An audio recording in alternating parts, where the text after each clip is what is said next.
This is the OTB Television Network, a service of Capital District Off-Track Betting.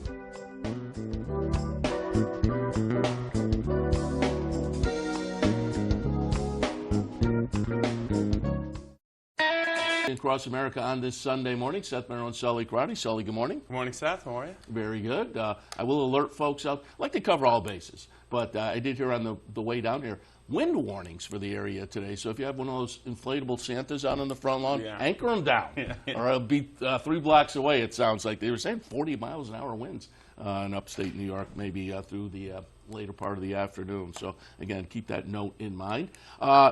Some nice racing today. We'll talk a little bit about that. We'll have some handicapping. Remington Park winds up there, meet the Springboard Mile. That'll be tonight, the 9:15 our time. There's a nice field there. We'll talk about that in the handicapping segment.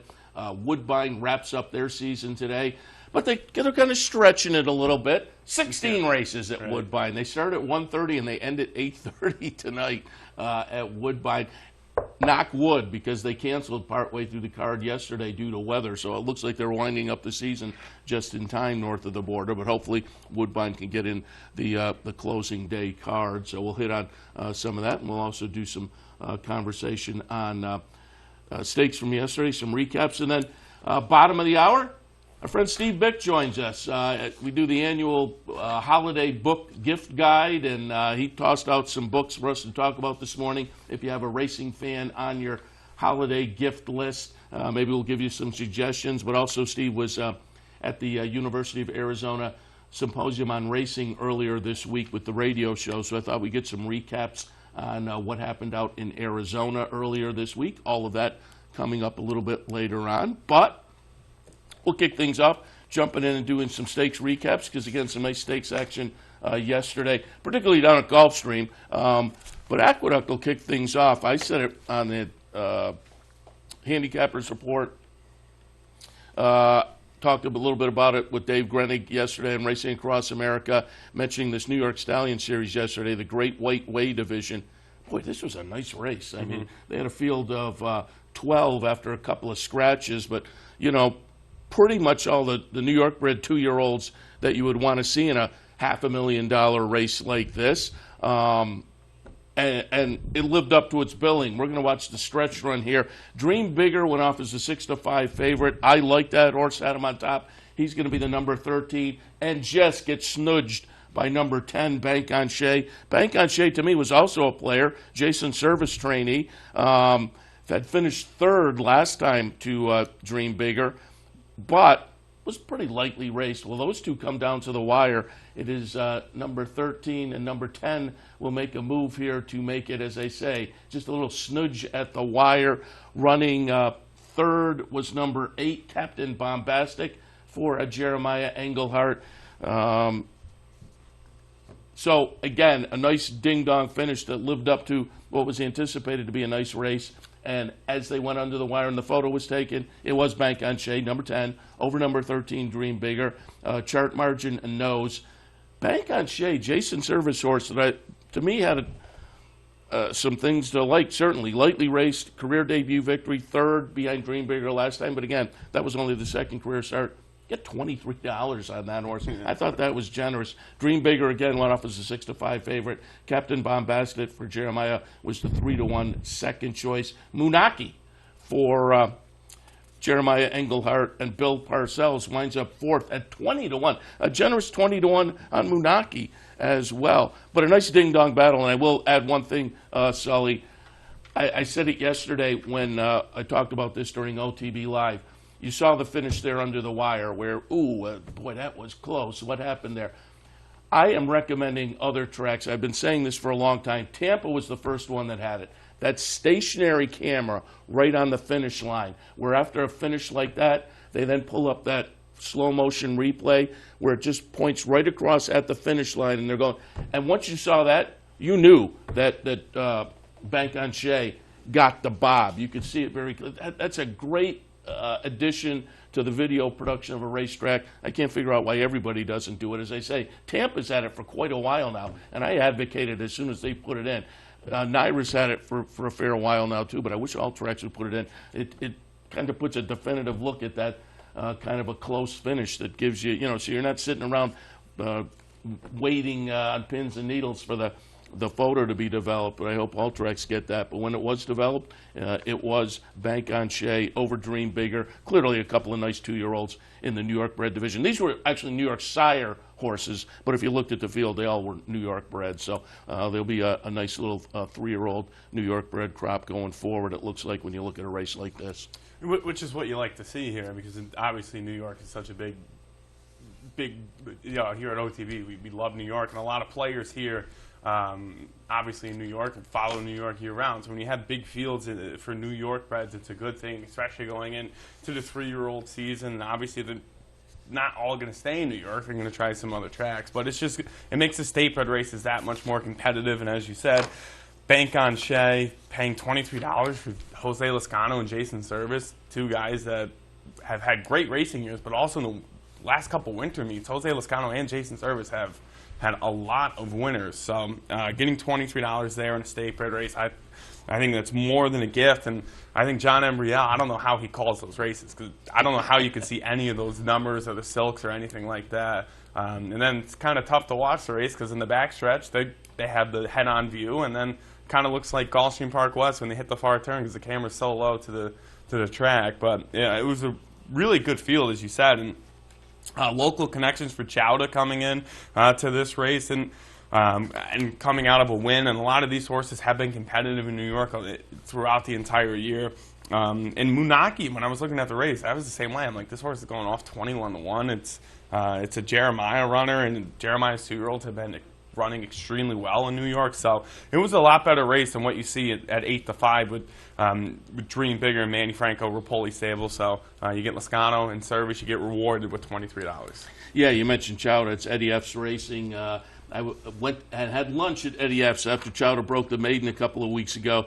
Went in, had a lobster roll. If you want a lobster roll, no better place locally than Eddie F's up in Saratoga. And they were kind of lamenting there. I said, hey, were there free lobster rolls after the win the other day? Because the horse paid $29. Everybody was kind of lamenting they hadn't played more in there. But I said yesterday, Chowda, it was a step up for Chowda coming out of the third place finish. But why not? You take a shot at $500,000. Ran 6th in the field of 12, and they've got a nice little New York bred themselves, Eddie F's and Gary Siaka. So again, they took the shot, no argument there in a race like that. But the Bank on Shea, Dream Bigger, Captain Bombastic, Munaki, again, some nice 2-year-old New York breds, soon to be 3-year-olds. So a nice 3-year-old scene next year. And I can't go without, Cleon Jones wasn't here because he went in the Remsen last week and didn't fare too well in there. But obviously, 'tis the law. It's the New York bred 2-year-old that will be worth watching going forward as a 3-year-old. But it seems like a good little 3-year-old class on the New York bred scene. All right, let's go down to Gulfstream Park, because certainly it was a very good day of stakes action down in South Florida. Let's kick things off and just go chronologically. We'll look at the Sugar Swirl from yesterday. These are fillies and mares going a quick 6 furlongs. I said it yesterday. Occasionally, you just whiff, and I whiffed in this race. I didn't have Ladies Island in my mix. I had some notes next to her. It was one of those where after the race, you're looking at this. Ladies Island is number 4 horse here. It just makes it look easy. And after the race, I kind of, said, what was I thinking last night when I left this horse out? It happens occasionally, and so I took the beating, but the connections look very good. Averill Racing and Company, Georgina Baxter trains, coming off a big win last time over at Gulfstream Park West, steps into the Sugar Swirl and gets it done, and had some nice stakes experience prior, some stakes wins. So this was a horse that had talent, in good form, had won at the level.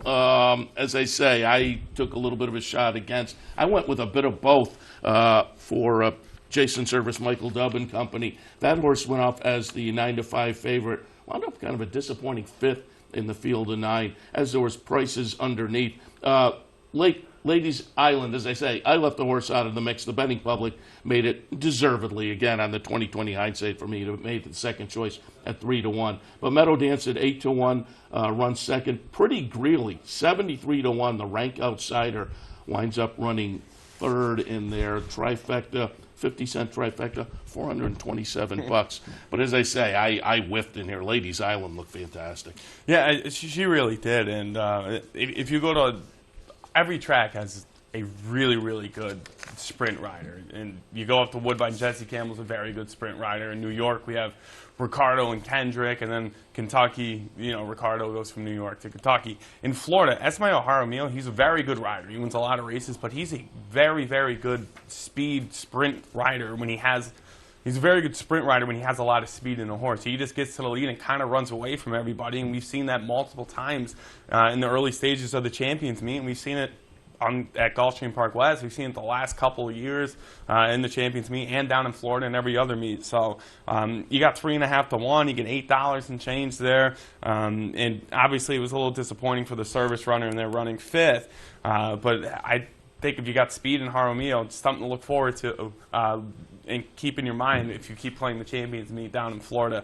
Sprint race, and the horse has a lot of speed, and you get Jaramillo. Sometimes you can get away with that price because he's just dominant on the front end most of the time. The guy to me that stood out from that angle over the past 10 years or so was Chucky Lopez in the winner over the inner track at Aqueduct. There is no more inner at Aqueduct, but when Chucky Lopez was on board a speed horse on the inner track in the wintertime, go to the window. Right. Sign me up. Jaramillo's a guy, though, that I hopped on board almost immediately when he showed up in South Florida. He's absolutely a talented guy.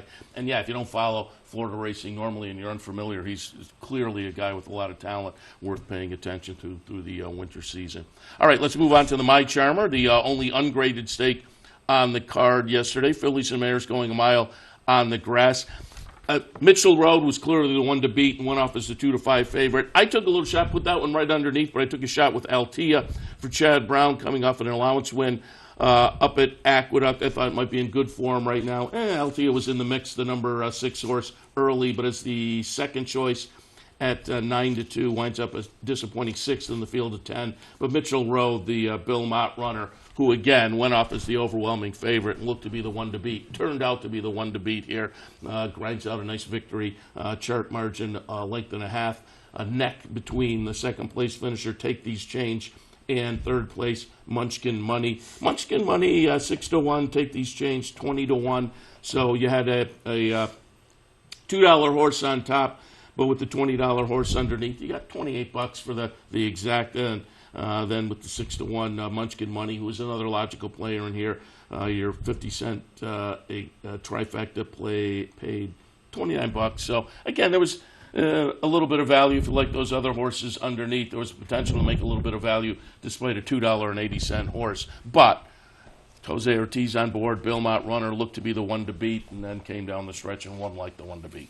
Yeah, Mitchell Road, I remember last Champions Meet, Mitchell Road won at Gulfstream for Bill Mott at a little bit of a price, and then started running in these $100,000 stakes races, and the horse ran well, didn't win them all, but won a couple, and then on Preakness Day, forget the name of the race, but Mitchell Road was 6-1 on the morning line, went off, I think, closer to 2-1 that day. So Mitchell Road's a good horse, and we saw Mitchell Road up in the Diana. It was a little bit overmatched in the Diana this summer. But nonetheless, this is a horse that can win running quicker fractions, slow fractions on the front end, and if Mitchell Road gets the lead, he's tough to pass. So, you know, in a deep field like that, you never want to take a $2.80 horse, but he would, just class-wise, coming out of some really good races, won some really good races against good competition, seemed to be a little tough to beat, and he kind of held on against the 20-1 shot, who made it interesting late in the stretch.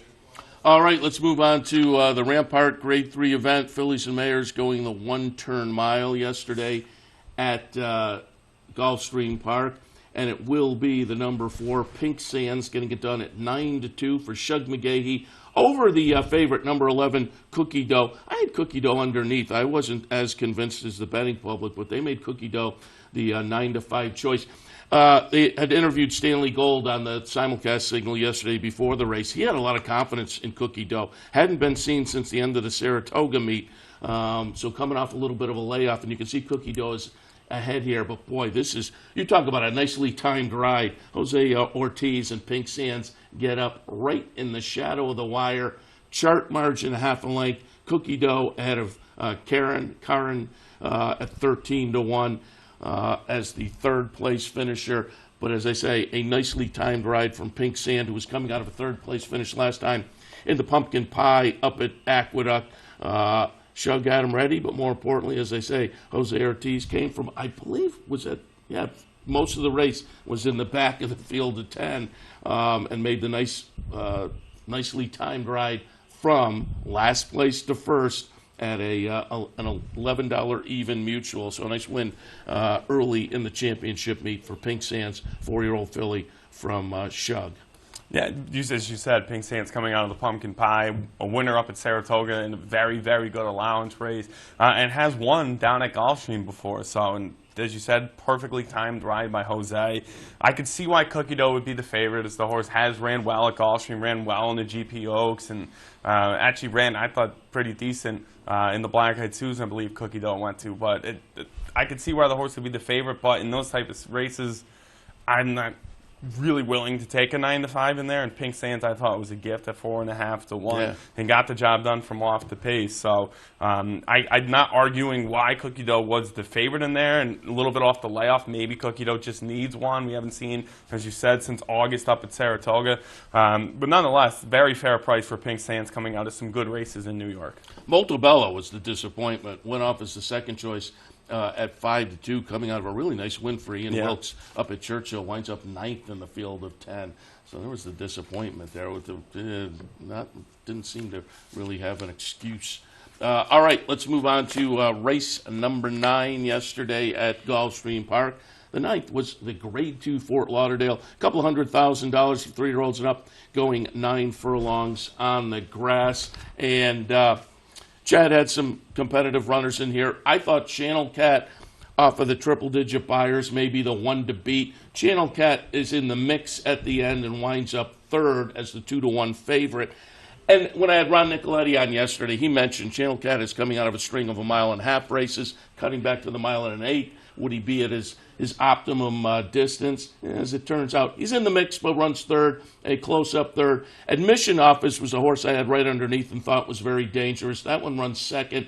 And the winner I had at the bottom of my mix, one of Chad's horses, Instilled Regard. Nice closing effort from the number 4 horse here, right in the mix of things. As I say, they hit the wire here with a real scrum, but it does wind up to be Instilled Regard. Irod Ortiz, Chad Brown, getting it done, coming off of a 2nd-place finish most recently up at Aqueduct. That had been off a layoff since May, so obviously benefited from the fitness garnered up at Aqueduct early in November. And again, another win in a stakes race early in the championship meet at Gulfstream Park. And the thing I love about those turf races, and any turf race, it's just the finishes are so exciting. You got the horses on the front end still looking like they got a little bit of run left, and then you saw Instilled Regard splitting horses in the mid-stretch, and then you got the other Chad in Channel Cat flying late with It's fun because at the 8th, well, there's 6 horses, so everybody's feeling like, hey, I got a shot here. And if you're there live at the track, it's just everybody's yelling because everyone's got a different type of horse. It's very rarely a wire-to-wire dominant win on the grass, which makes it a lot of fun to watch. But I thought this was another horse that kind of got away with the gift for Chad Brown and Irad, but Channel Cat, as you said, deserving favorite in there. So that was a really good race. The last couple of years, the Fort Lauderdale has been a very, very good race. And last year you had Glorious Empire winning that race, and he came off a very good summer up at Saratoga, winning 2 grade stakes. So the last couple of years, the Fort Lauderdale has been a very good race, and this was just another edition of it, as you just saw the finish there. All right, and finally, let's take a look at the Harlan's Holiday Grade 3 event for 3-year-olds and up in the main track, going 8.5 furlongs. Unfortunately, Prince Lucky was vanned off from this race. We were looking before we went on the air to get an update. I didn't see anything from this morning getting update, but the horse was vanned off. Unfortunately, Prince Lucky, a winner of over $600,000, talented stakes performer. So we'll try to follow up and see and hope for the best. I thought Bodie Express was interesting coming out of the win over at Calder last time. Betting Public made that one the even money choice off of that race. Bodie Express, the number 6, winds up 3rd, however. War Story, number 5. I have just never been able to jump on this horse's bandwagon. He's just hard to get behind, but he's one of those horses that on his day, he can run a nice race, and this was his day. He gets it done. Luis Saez on board, and War Story wins at 12 to 1 by a length and a half. Fat Man at 28 to 1 winds up running second in here, and again, Bodie Express third. But War Story, as I say, he's a horse that it's like, I look and you look and you know this is a talented horse, but over the past 2 seasons, coming into yesterday's race, 13 starts, only 2 wins. But then you look overall, 7 wins and 37 starts, and he was verging up, I guess, with yesterday's purse. He probably went over $3 million in earnings. So clearly it's a horse with some talent. As I say, I've just never been able to get behind him, but he looked pretty good yesterday. No, I'm the same way. I've never been able to jump on War Story, and if I see him in a competitive race like this, I'm kind of have him in the bottom of my mix type of horse. And, you know, he's a horse that at the mile and the 16th, I don't always trust, but he got the job done there yesterday. But if I'm not mistaken, he won the Charlestown Classic twice and then ran well the 3rd time. I don't remember on top of my head, but he's just a horse time and time again. I think the longer the better. Got the job done there, and definitely had quick enough numbers to kind of run by and run his style. So I'm the same way. I've never been I'm on top of War Story in these type of races, but if you're a War Story fan, you got rewarded, and you get Louis Saez down in Florida paying almost $30. That rarely happens. So a lot of good connections there, obviously, and it definitely helps you get Louis Saez. And again, if you're a fan of War Story, you definitely got rewarded there. Yeah, we mentioned Jaramillo, and now we've also, in these stakes races, mentioned the Ortiz brothers, Louis Saez. This is a heck of a jockey colony this winter down there. John Velasquez down there, Julian Lepereau, Tyler Gaffalione, the aforementioned Jaramillo, Saez, Paco's Lopez. Been riding well. Yeah, who has just been red hot so far. So, again, it's going to be a fun winter meet down there at Gulfstream. All right, let's take a break. When we come back, we'll do a little handicapping for today. We've gone in reverse. Now we'll look through the windshield. We'll do that. And then coming up in a few as well, Steve Bick will join us. Again, a little holiday gift guide suggestions. And we'll also get a little recap on the symposium out at the University of Arizona from earlier this week. All of that as Racing Across America continues. Stay tuned.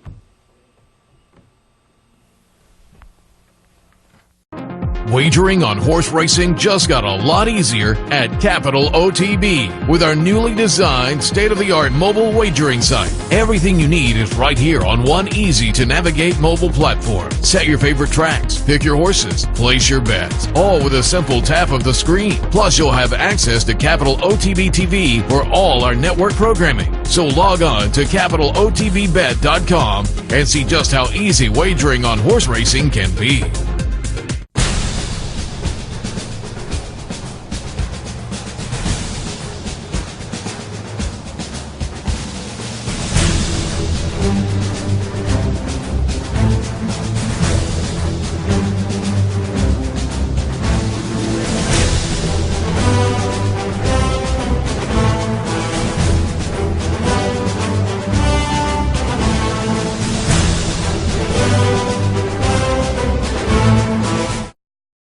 Welcome to Albany County, an incredible destination to live, work, and play, with easy connections to more than a dozen cities from our vibrant modern airport. It's a short trip downtown to a hive of culture and amusement, from world-class shows at the newly renovated Times Union Center to reliving the past at the New York State Museum. From outdoor recreation to shopping to nightlife, Albany County has something for everyone. We'll see you soon. Here's some exciting news from Capital OTB. Capital Off-Track Betting and the Rivers Casino have partnered to bring you the finest experience in wagering on all your favorite thoroughbred and harness tracks from right inside the casino. Our newest location is open daily and can be found at Van Slyck's Bar, offering live tellers, self-serve betting terminals, racing information kiosks, and all the amenities you've come to expect from Capital OTB. See you at the Rivers Casino in Schenectady. Welcome back to Racing Across America on this Sunday morning. Seth, Merrow, and Sully, CROTTY.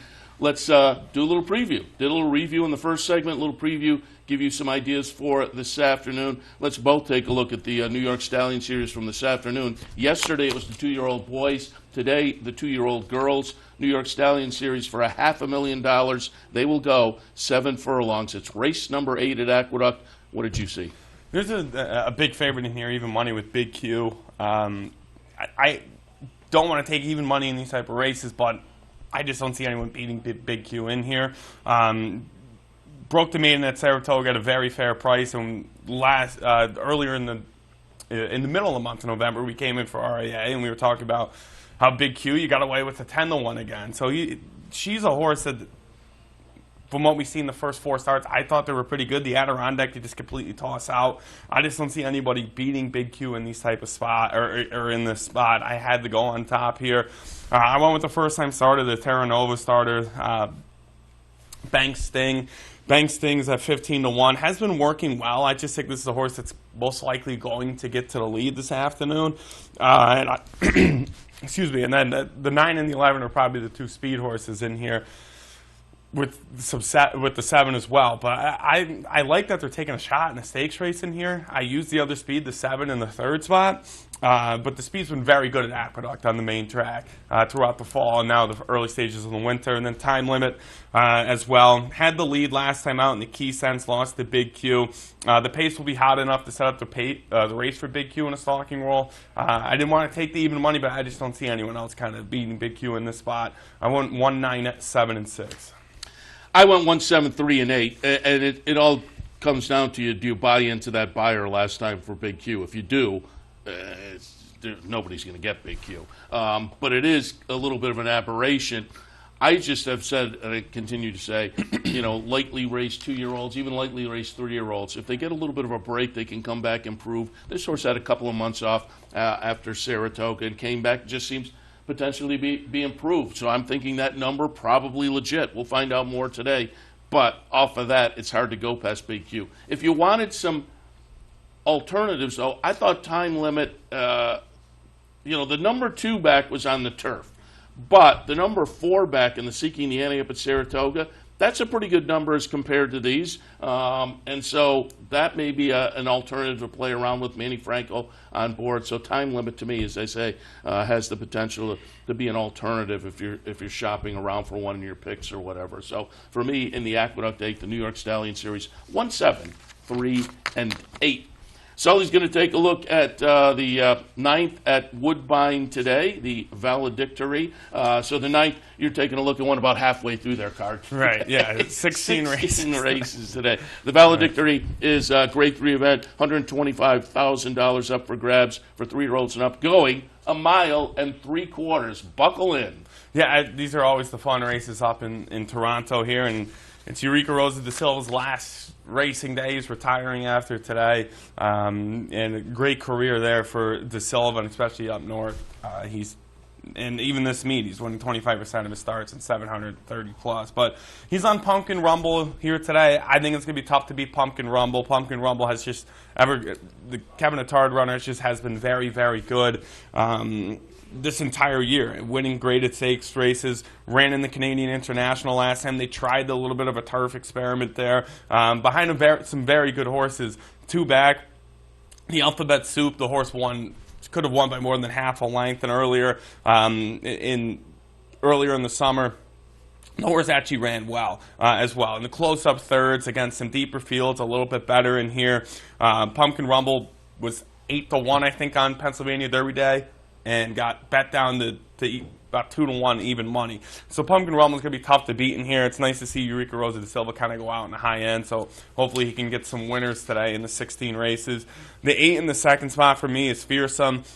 Fearsome coming over to Woodbine for the first time, coming out of a pretty good win from off the pace. And Woodbine's a place where it's tough to win on the lead, and Fearsome's a horse that has a really good closing kick. So I thought the effort was very good last time out, going 1.5 miles, the 1 3/4. Not going to be an issue there. And then the number 9 in the 3rd spot.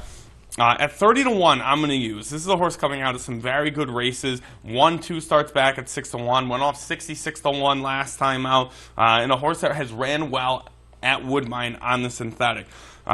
Before going to Woodbine, ran in some stakes races out of town and actually was competitive in those spots. And the graded stakes, the non-graded stakes, and the Talon of the horse has been competitive earlier in the career. So above all names at 30-1, I'm going to use to complete the triple. But competitive field kind of runs through Pumpkin Rumble in here. And Eureka Rosa da Silva, 5, 8, 9, and 3 in the 9th at Woodbine. Seth's going to take a look at Remington's big card this afternoon. The 12th race this afternoon, it's the Springboard Mile. This is for 2-year-olds, and it seems to be a really good field down at Remington. Yeah, and this race over the years has produced some nice 3-year-olds. You know, these are 2-year-olds now, but in a few weeks they will be 3-year-olds. And this race has been productive in some years, not so much in others. But boy, you have a feeling with this field there may be some horses worth paying attention to coming out of it. I went 10, 9, 3, and 4. Maximiliano for Wesley Ward. Second in the career debut at the end of the Saratoga meet, then went over to Keeneland and broke the maiden with a nice improved Beyer number. Those were both sprints, 5.5 and 6 furlongs. Now stretches out in the third start. I just like the whole scenario. 5-1 on the morning line. I'm going to go in that direction. Obviously, giving up some experience to some of these others and stakes experience as well. But Maximiliano might be interesting. Shoplifted, clearly interesting for me. Broke the maiden at Saratoga early in the meet, and then a good second in the hopeful behind Basin, and then went out to Southern California and threw in a couple of duds. 5th in the American Pharoah. I liked him at 23-1 in the Breeders' Cup Juvenile, with having had a race over the track already. Wound up 7th in there. But Steve Asmussen decides to keep going for this year and try this race. I'm going to take a shot. Asmussen having a really good Remington meet. He's about 20 wins ahead of Carl Broberg as the meet wraps up. Rowdy Yates also for Asmussen, coming out of a nice stakes win last time right here at Remington. And Answer In. I actually debated about putting Answer In, switching Answer In and Maximiliano. Answer In, similar scenario to Maximiliano. Couple of starts, broke the maiden with an improved effort. Both sprint races for Brad Cox. I think Answer In also in the third start of the career, stretching out, could be very, very intriguing. And Javier Castellano elects to come in and pick up the ride on Answer In. Fun race. It'll go off at about 9:20 tonight, our time, and we will offer it here at Capital OTB. The Springboard Mile from Remington for me, 10, 9, 3, and 4. Finally, Sully's going to take a look at Fairgrounds. Their race number 8, optional claimer, about 5.5 on the grass. 7, 5, 3, and 1 for me. I went with quick. A 10-1, Miguel Nena in here.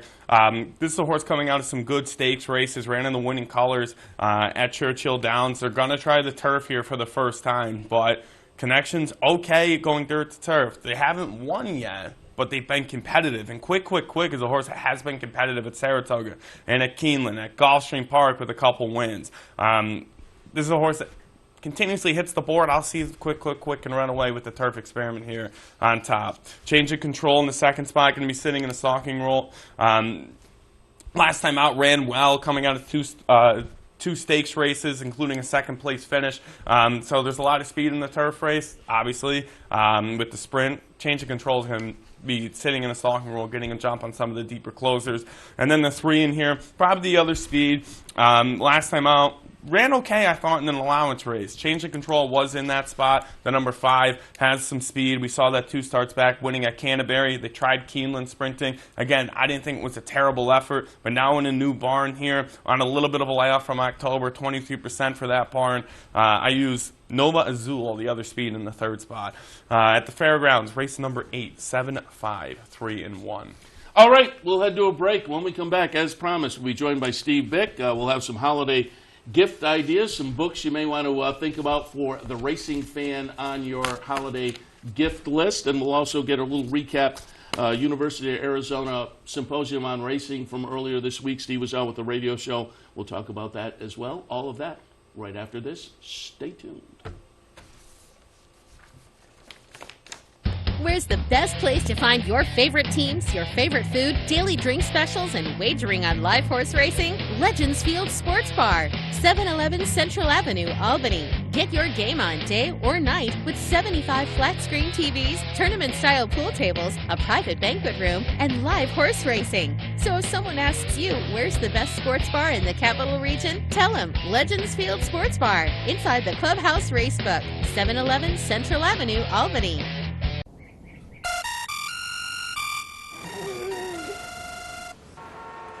Come on. I want sales reports on my desk by Monday. Whoops. My bad. Love racing? RTN brings you every live simulcast on your home television, plus live video streaming and race replays on your PC and mobile devices. To order, visit rtn.tv. RTN, a breed apart. Here in upstate New York, no one provides bettors with more wagering options than Capital OTB. Our network of branch and easy bet locations stretches from the mid-Hudson Valley all the way to the Canadian border and west to central New York. So whether you need to place a bet, fund your Capital Bets account, or watch the next big race, all the action is just around the corner. A full list of our branch and easy bet locations can be found online at capitalotb.com. Capital OTB, the better and most convenient choice for wagering in upstate New York.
Welcome back to Racing Across America. As promised before the break, we are joined now by Steve Bick. Steve, good morning. Hey, good morning, guys. Happy to have you on board. We'll talk a little holiday gift guide and get some book suggestions, something we've done. I don't know, I was thinking maybe not necessarily annually. Certainly it was annually when you were sitting in here with me, but it's been maybe a little more sporadic by the phone, but we'll do it this year. Before we do that, however, I did want to go back and talk a little symposium because you were there with the radio show. Great job, again, as usual. I was listening during the week and pulled up from your Twitter feed a shot. You were also at Los Al last weekend. Had a shot of you and Privman, I think, Art Sherman there as well. And I wanted to ask you, I've been trying to get opinions from people. Did Bass, with the win last weekend, throw her hat in the ring for an Eclipse Award, getting her third grade one? I don't think so. I mean, I don't see how British them can be, overturned. One, South the Biden and the Breeders' Cup? No. But I think Bass made herself a finalist. Yeah. Okay. All right. So. Yeah. Okay. Yeah. She definitely gets, as I say, into the discussion. But does she get past the Breeders' Cup winner? Also, given that she was beaten by the Breeders' Cup winner. But 3 grade ones. That's a nice season these days for a 2-year-old. No question about it. Well, and the weird thing about the Starlet on Saturday, I had another really fun time at Motel, which I really like, and Motel deserves a lot of credit. Doc Allred and his team for what they have really contributed to the Southern California racing circuit. And I pretty much have been, 5 of the last 6 of these. And of course, Baffert is one of the things continues to evolve. Since they moved the security to Los Al, Baffert is the only person that's won them. He's won 6 straight. It's remarkable. And it was actually very cool to be there for Baffert winning the 5 straight races that he did. And in fact, I said to him after the second win, when Nessie, Billy, who I had sort of forgotten about, when he won that allowance, I said to Baffert, I said, you could win 5 straight. And he said, don't say that. You're gonna jinx it. And then he proceeds to win the 5 straight. And I said to him at some point, "I've never done this before."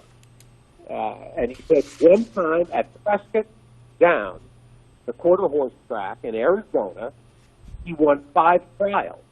But in terms of thoroughbred racing, it's something he's never done, and you wouldn't think that he would even get that many opportunities to saddle 5 straight winners, because it would have to be, based special weights, allowances, and stakes without a turf race in between.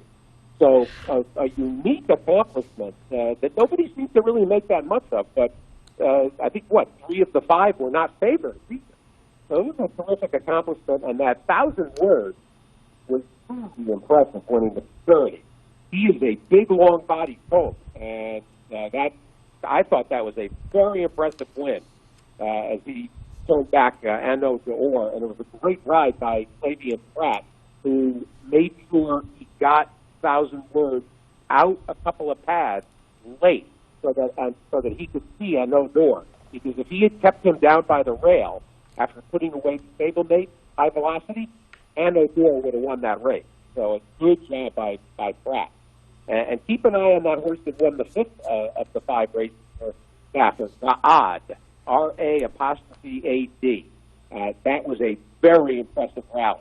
And that horse didn't really know what he was doing out there in his second career start. He's going to keep moving forward. Stafford is well stocked heading towards the opening of the Santa Anita meet.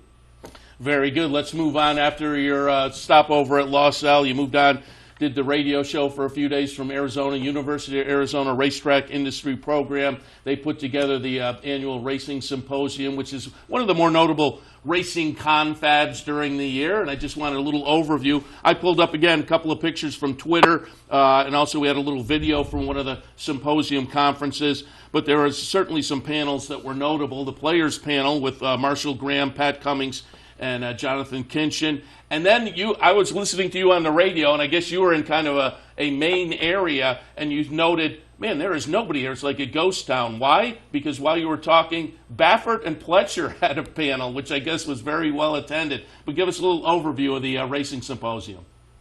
Well, for starters, the symposium itself is put together by the students, the Racetrack Industry Program, which has typically about 35 to 40, I won't say kids, because it's not just undergrad type. It's also people who are looking to reignite their career in a new direction, and Arizona welcomes them. There's been quite a few in recent years. Joe Longo, who worked for NYRA, he was an accountant and in his late 20s. He turned and went to Arizona. Keith Dozel, who right now NYRA's racing secretary for the AQUEDUCT meet. He, another guy that changed his career path. Steve May, who's an official in Kentucky with the KHRC, who's in his 30s, when he actually heard about the program on the show, on After Races, and decided to go and change the direction of his life. So it's an amazing place for students that are eager to get into the industry. They put the whole thing together, and they do a tremendous job every year.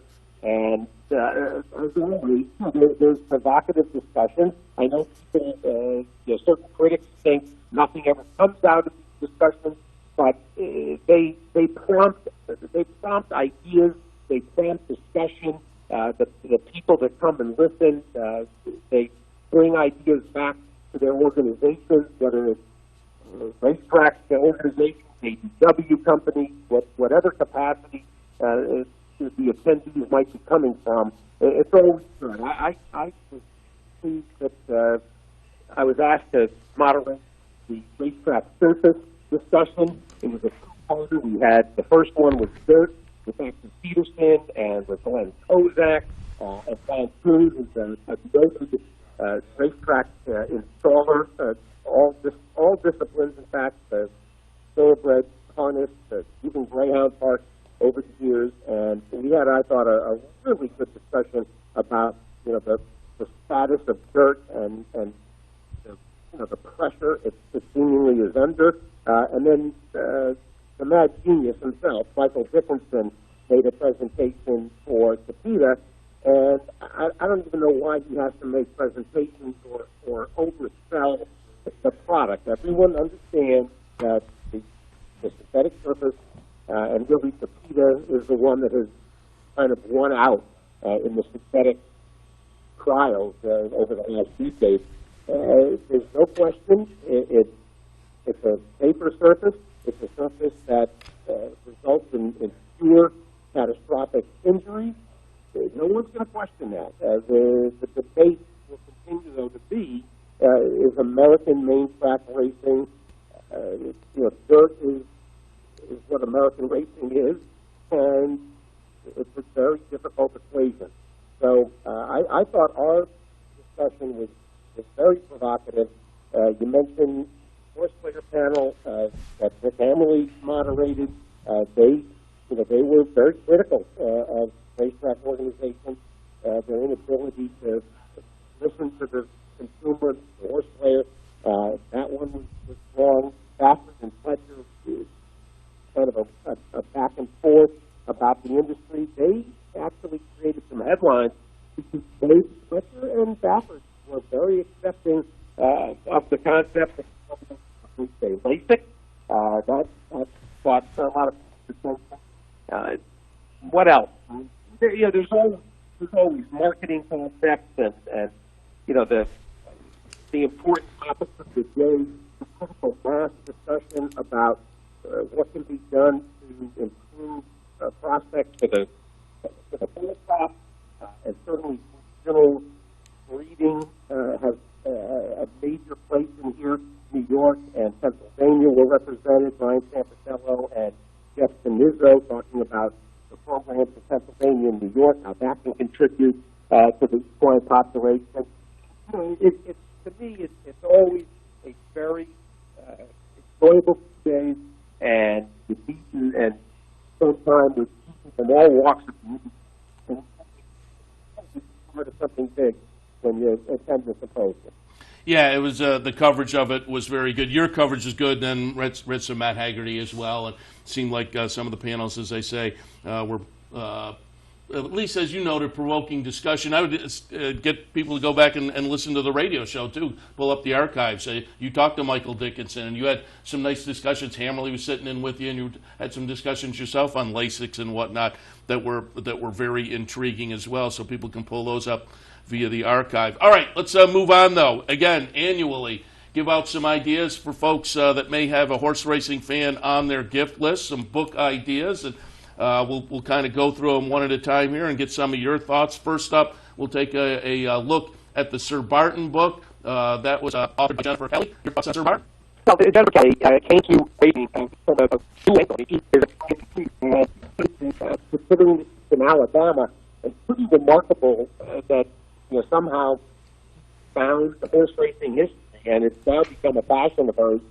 Did extensive research, 3-4 years of research, and considerable time to listen to the country, and finding things that are new to the Sir Barton story. And of course, Sir Barton is sort of the forgotten Triple Crown winner.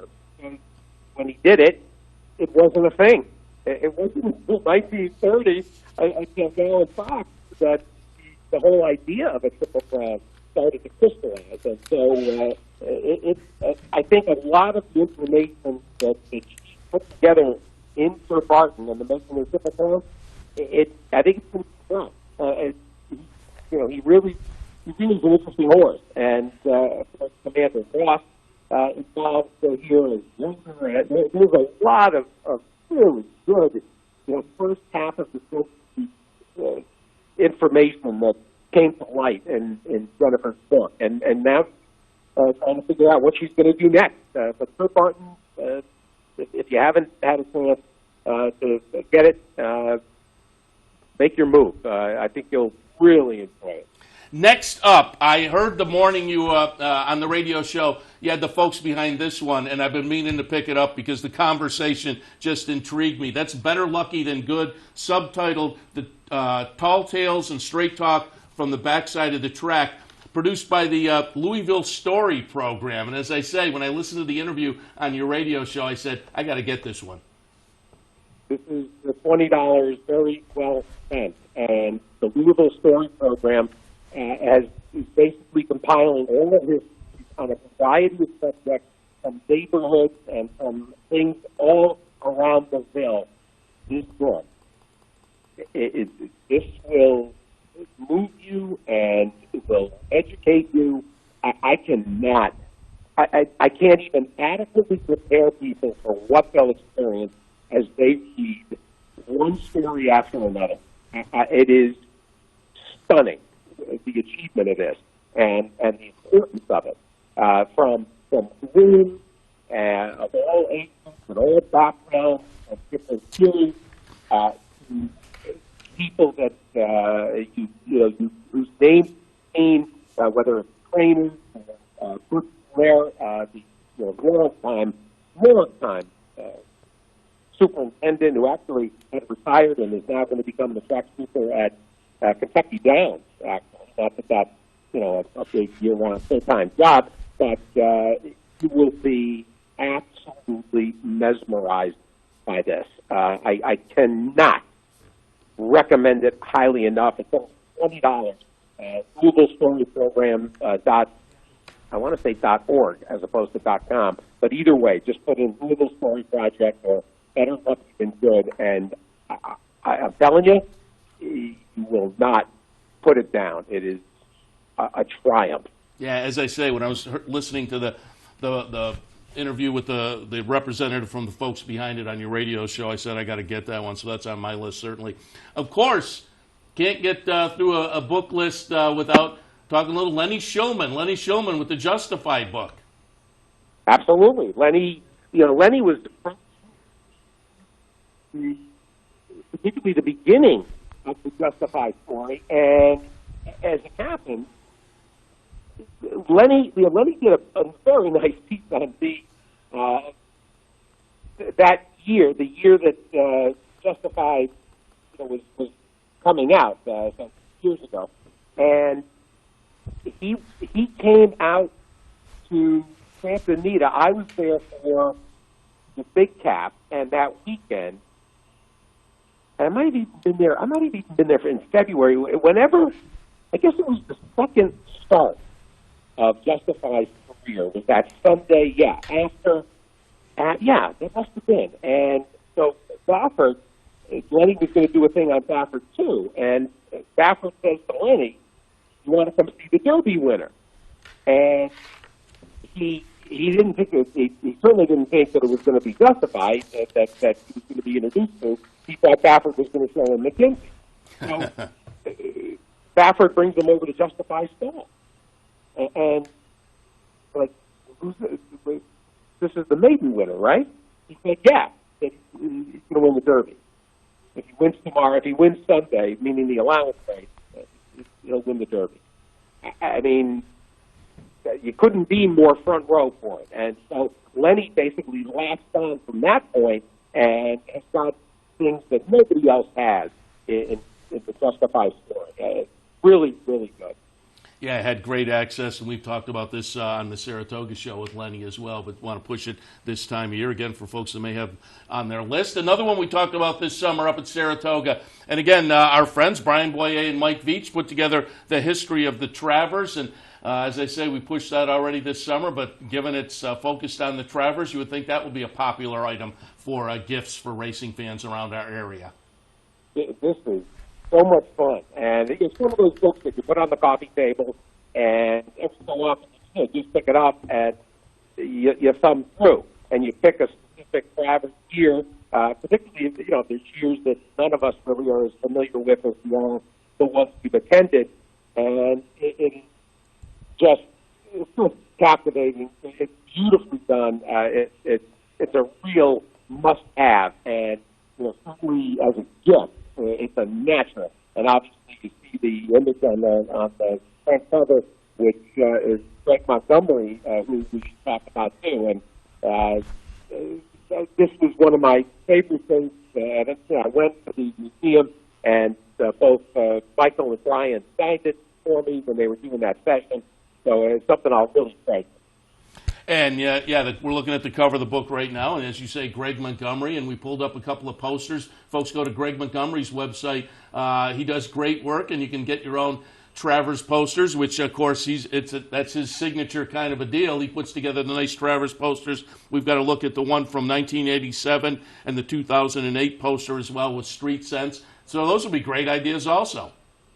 Well, and I thought to include this because Greg Montgomery is such a talent, and his his art, when it comes to Saratoga, it's just synonymous. That happens to be my favorite. It's called Pinnacles. It was really the first year the image of the grandstand. That was really the first year. The Street Sense and Grasshopper image is also a favorite of mine. I had Carl Nassar and Ian Wilkes sign it this year during Derby. I've never framed it, but it's one of my favorites. Really one of my favorite Travers. But I've got quite a few signatures actually. I've got the Birdstone one, the Purple Sky. I got Nick Zito to sign that. Greg's work is just unbelievable, and again, this would be a great gift. Typically they're about $50 the posters. Then the ones that are older and that are out of print, they've accrued in value. So it's the most, even though it's just graphic art and lithos, they've accrued in value. And that first one, the most famous original image of those silks that Greg did, that is worth $3,000. Oh, man. Yeah. That's incredible. We've done that too. A few years ago, Mick here at the Capital OTB, one of our behind-the-scenes guys, took one of the posters and had our guests as they came through sign it. So we've got a couple of those. I think there's one in the front of the Clubhouse Racebook, in fact, with a bunch of signatures on it. So that's a great idea. That's maybe for next Christmas. Buy your poster. Stand outside the jockey's room this summer, get a bunch of autographs, and then you got a really good gift to pass to somebody. All right, let's get back to the books. Out of the Clouds, the subtitle on this one, The Unlikely Horseman and Unwanted Colt Who Conquered the Sport of Kings. Well, this is the Stein and the authors. They did the most recent Affirmed Aladar. Wonderful. And Out of the Clouds was a huge hit. This is from early in the year. And between Hirsch and Jacobs and Stymie, this is a story that should really be more widely told. And for those that haven't read Out of the Clouds yet, it was, I know it was a finalist for the Dr. Ryan Book Award, the Book Award. I'm not sure who actually ended up winning the Dr. Ryan Award. I know it was a finalist. It came early in the year for me. I did not actually get a chance to have Linda or David on the show like I did for the Affirmed Aladar book. This is terrific. And you'll read it. I mean, it's probably 200 pages and change, but you'll read it in 2 minutes. I mean, it's a real page turner. And if you don't know the Stymie story, you'll really be captivated. Let's move on to Around Kentucky with the Bug, and that one written by Patrick Gilligan. Well, this is Jack Gilligan's father, and it's a terrific tale. And I had forgotten about this until I tried to figure out what books to offer people, and this was very much heralded and received. I think it won an award for somebody, but Patrick Gilligan is bringing Jack around, introducing him around and getting him started as establishing himself in the United States. Really good. I think the book actually it may have come out as early as late 2017 or early last year, because I had forgotten about it. But it's really, I would recommend this highly, because they're Irish and they're kind of wide-eyed. They have the fascinating experiences coming and traversing the country as Pat tried to get Jack established. Really good. This one's kind of interesting. Taking Sheargar, again, subtitle, Thoroughbred Racing's Most Famous Cold Case. And when you sent this as a title to talk about, I started thinking, I wonder if there are a lot of people in the audience who aren't familiar with this, and that then made me think, when did it happen exactly? And I went back and looked. This is almost 35 years old now, this Sheargar story. Well, the Sheargar story is one of the great unsolved mysteries in racing history, and that's what Bill Toby was basically setting out to re-examine. And there's been many attempts to figure out what transpired in terms of the kidnapping of Sheargar, and then basically his killing, and basically he was disappeared essentially, and there was speculation about the Irish Republican Army, and it's an amazing. Even if you read other Sheargar treatments, Bill, who does tremendous work and probably got 15 titles to his credit, and of course Bill Toby also does some terrific things about racing law and equine law and equine tax code. It's a tremendous resource, Bill Toby. So look at his other titles. But one of the best parts of the discussion we had was, Bill essentially finding out some things and talking to some people who had not previously really gone on record with their thoughts about the kidnapping of Sheargar. So read it again for the first time. Yeah, and again, if folks aren't familiar, I mean, we're talking about a horse, and I'm just looking at the record here, owned by the Aga Khan, won the Epsom Derby in '81, the Irish Derby in '81, and then in '83 he's kidnapped, and essentially it is still to this day an unsolved mystery. Finally, let's take a look at Spectacular Bid, the Spectacular Bid book, and this one's interesting to me as well. It's Spectacular Bid, subtitled The Last Super Horse of the 20th Century, but it's interesting to me as well for the cover photo. This brings back memories also. Night racing at the Meadowlands. It's got to be what the Young America, the Meadowlands Cup. But again, there are probably folks out in the audience who don't remember that. Oh, no doubt, no doubt. And I was just starting to become interested in racing seriously, and that whole period, 77, 78, 79, is really part of a golden era and a spectacular decade for the sport. And Peter Lee, Peter also is a guy that I did not get a chance to talk to, but I did receive a copy of Spectacular Bid from the publisher. And for those that don't know Spectacular Bid, the ins and outs, I mean, people only know the quote, the best horse to look through a bridle and pin and riding.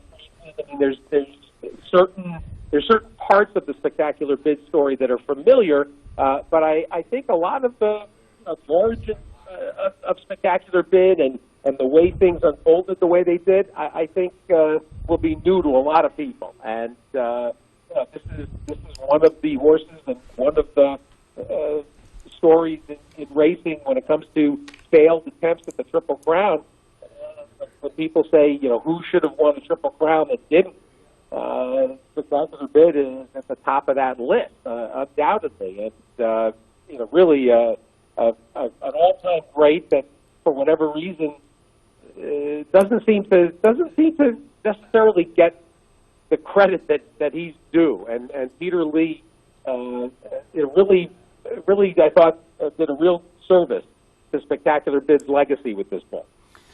Steve, a great list. Appreciate taking the time to put that together, and hopefully we gave people some good ideas. I certainly think so. As I say, there's a couple on here that I'm definitely going to put on my own personal list, or maybe I can spread them to people who are looking for gifts for me. Now there's an idea. But appreciate the thoughts, and also appreciate the thoughts on the symposium. As I say, people can go back and pick up the archives while you're out there as well, because you had some great conversations with some of the players.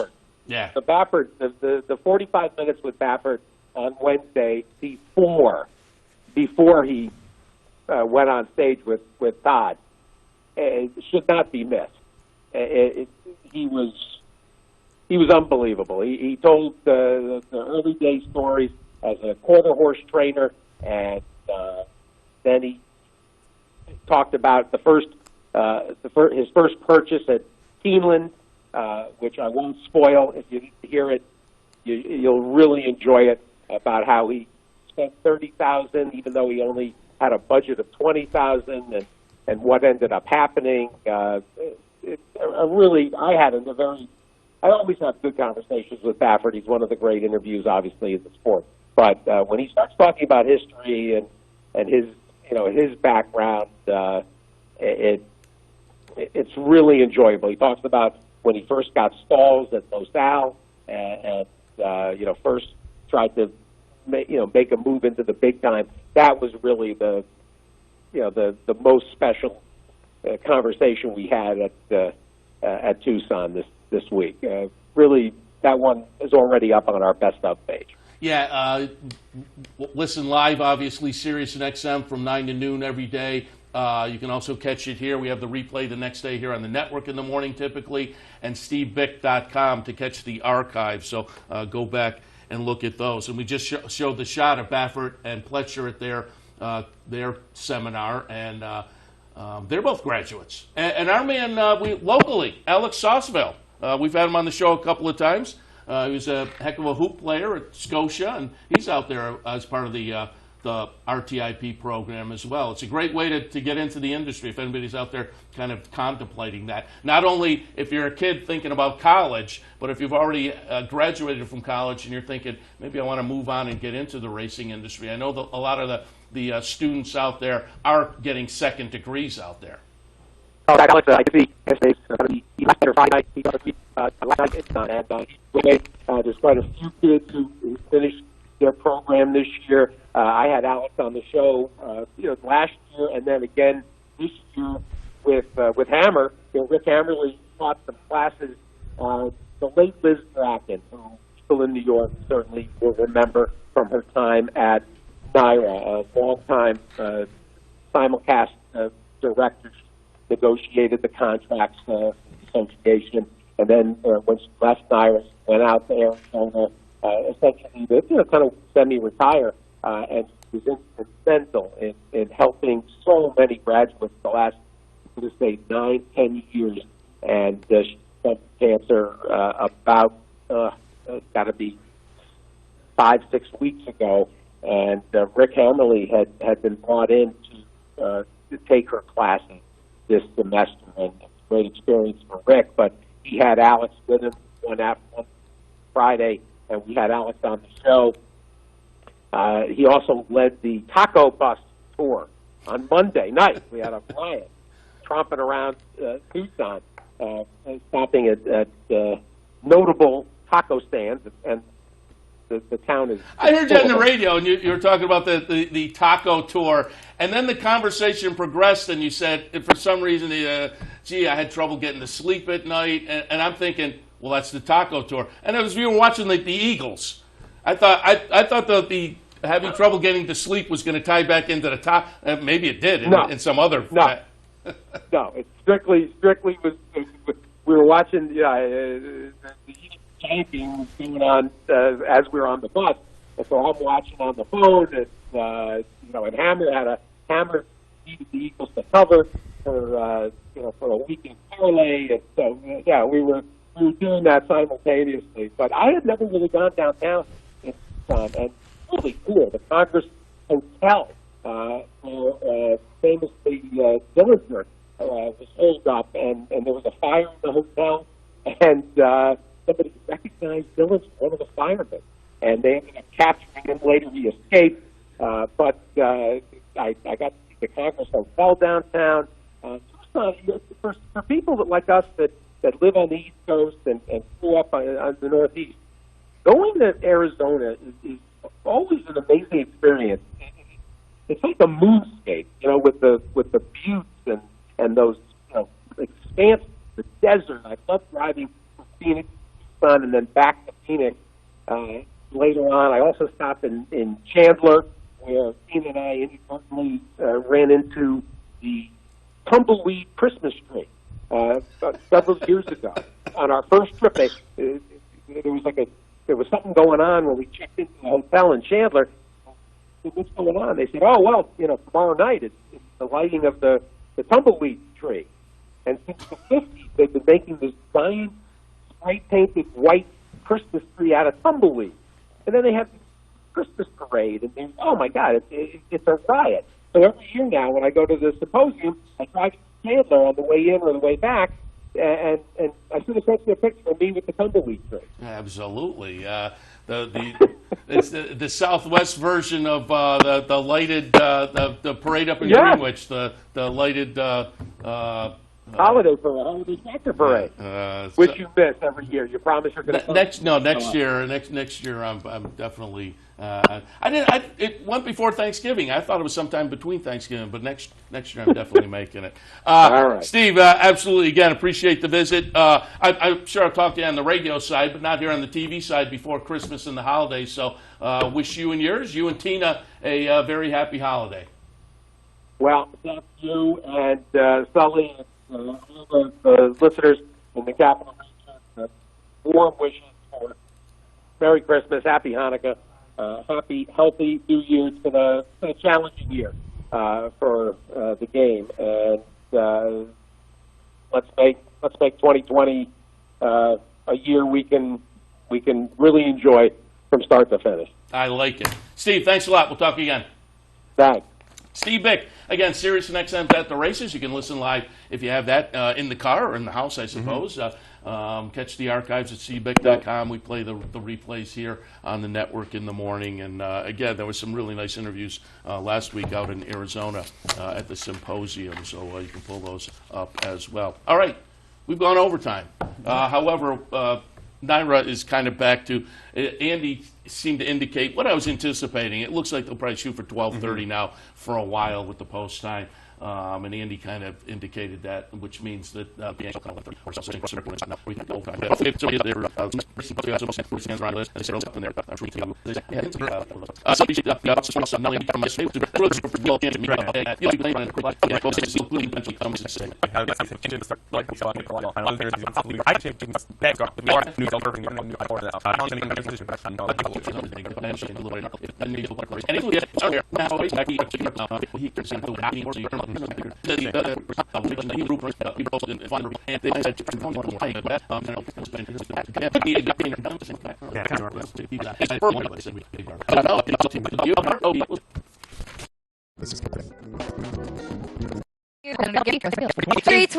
Yeah, we kept it at